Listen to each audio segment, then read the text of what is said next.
My name is James Gaita. Welcome to the wonderful world of Jakari. Jakari started in 2003. This was immediately after high school. And I partnered with a friend of mine who was called Caris. That's when we came up with the name Jakari. Guys used to call me Jaga in school. My name is James Gaita, so I took the JA and the GA, and he was called Caris. And then a friend of ours combined the two and came up with Jakari. After a few years, he got to live and went abroad, so I've been carrying the brand since. Kitambo, it was Jakari Denim Garage, and we strictly just used to do denim. And over the years, that is what I have specialized in.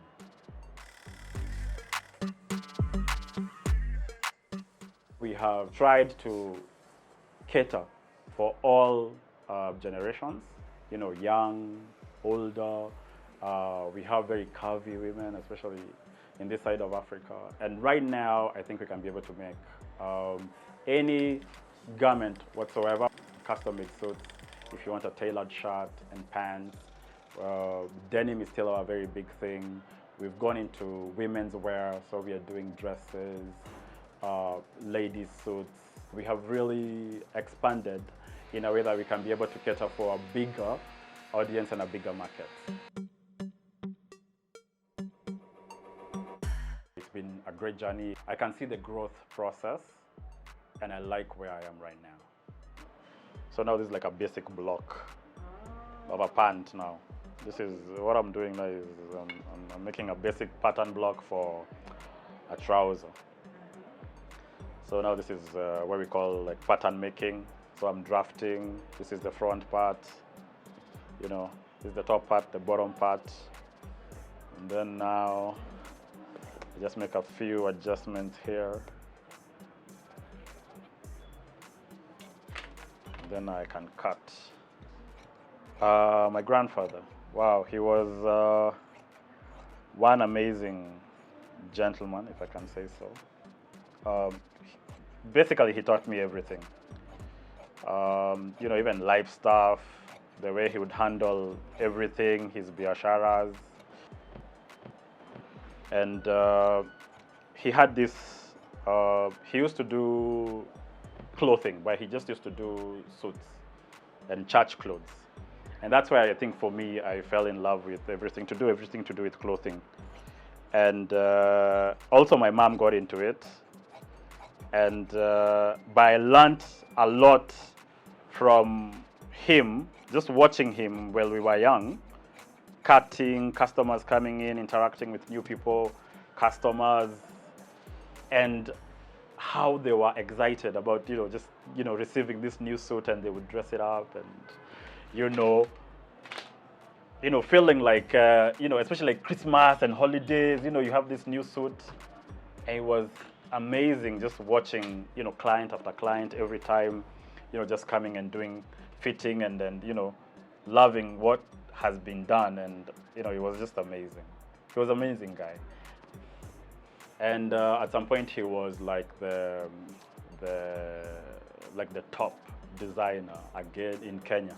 There was a competition held, I think, in the 70s. And, he was like the top guy. He'd made this suit. He called it the space suit. It was like a bespoke suit, but out of this world, and he was the top guy then. So such things really inspired me. And now I'm happy that I'm telling his story. Before it was just about me, but now I'm trying to look at how do we make it like a legacy, because now I'm third generation, from him, then my mom, then me, is my child going to continue with this? And we have to look at these things from a multi-generational vision, like how do we push this brand or this kind of thing to keep growing, because that's something that we don't do. And here I am now, happy, using the same techniques that he was using, and also now bettering, because through technology we are learning a lot, and now I'm doing my thing, and this has been my bread and butter for like 19 years now. My mom has been the rock, the matriarch, for us guys, and she has been very, very supportive. and you know, I owe everything now to her because she was very understanding. And I remember when I said, like, you know, what do you want to do after high school? And it's like, I just want to do design. I can't even wait to clear high school. And by then she'd already organized like an interview for fashion school. So I just cleared like this, and in Jan, I was already in class. You know, she'd already organized that. And that propelled me like so fast, you know, because when guys were, you know, wondering what they will do, what they will take up, you know, me was already in class learning my thing, you know. And then, you know, you know, if someone asked you like, hey, what are you doing? People would not really get like, what is this thing you're calling fashion and design? You know, and guys would think, kushona nguo. But now, because of my grandfather and how successful he was, you know, for me it wasn't really hard, because, you know, I'll just say, you know, I want to be like my guka, you know, and it's like, okay, we get where you're coming from, and now, boom, here we are. What about you? The other times you feel like maybe you want to do something else? I have tried, but this is my talent, and you know, I guess it's when you think about it from a business point of view, like, you know, sometimes the business is down and you're thinking, oh, maybe I should do something else, maybe I should try something else. But this is something I've done, you know, since I was 20 years, you know, and I just turned 40.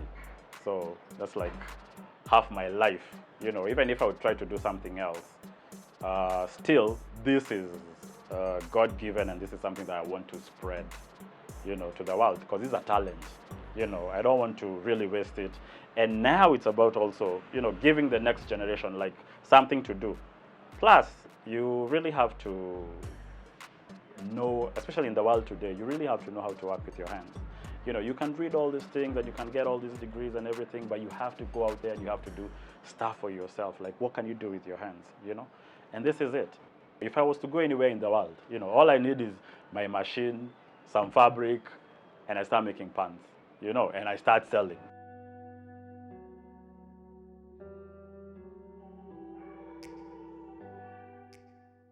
As a business owner, the lowest was during 2020 when COVID hit. I think that was the lowest of the lowest, because we had no idea what is happening. We didn't have materials that were coming in, so we would not import some of the textiles that we use, some of the machines that we use. Business at that particular time was very down, but now things are really opening up.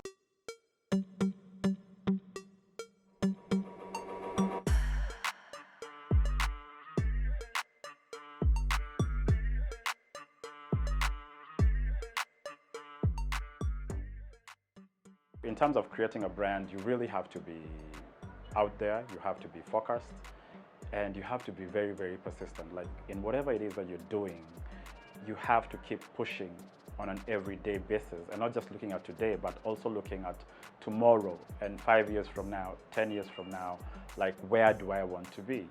You know, because if you look at major brands, even if it's clothing brands, it's things that have been there for a very long time.